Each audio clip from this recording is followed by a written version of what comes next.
సాక్షి 90 news కి స్వాగతం. ఇవ్వాలి మా కాలనీకి నీళ్లు వెంటనే, ఇవ్వాలి మా కాలనీకి నీళ్లు వెంటనే. అనేక సార్లు ఇవి ఇచ్చినా కూడా వినతి పత్రాలు పట్టించుకోకపోవడం అంటే ఇవ్వాలి మా గ్రామానికి అంటున్నానని ఇంతవరకు అయ్యా మా రోజులే నీళ్ళు ఎన్ని దినాలు తాగల్లా.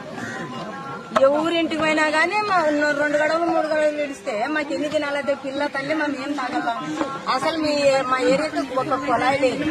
ఇంకా ఉల్లిని కొలాయిలు కూడా పాత కొలాయిలకి మోటార్లు పెట్టుకుంటే చుట్టూ నీళ్ళు రావు మా ఏరియాకి. మరి మేము ఏం తాగల సార్ చెప్పు. మాకు ఆ పొద్దు కూడా దానికి వస్తే ఏపిస్తామంటున్నానంటే ఇంతవరకు అయ్యా మాకు యాది లేదు. సార్ సబ్ కలెక్టర్ సార్ కూడా వినతి పత్రం ఇచ్చినాం సార్, కానీ వేస్తామని చెప్తున్నారు కానీ ఇంతవరకు డ్రైనేజ్ చెప్పినప్పుడు మాత్రమే క్లీన్ చేశారు సార్. గత 6 నెలల నుంచి అసలు క్లీన్ చేయడం పురుగులు పడి అనారోగ్యాలకు పాలవుతున్నటువంటి పరిస్థితి ఉంది సార్. మీరు ఒకసారి మీ దృష్టికి తీసుకొస్తామని కొంచెం మా ఏరియాకి రాలి సార్. మీకు అర్థం సెక్రటరీ పంచాయత్ సెక్రటరీ సమస్య అనేక సార్లుగా తెలియజేసినాం.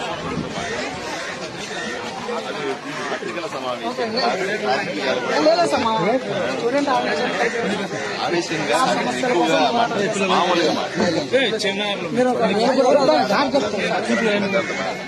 చెప్పండి.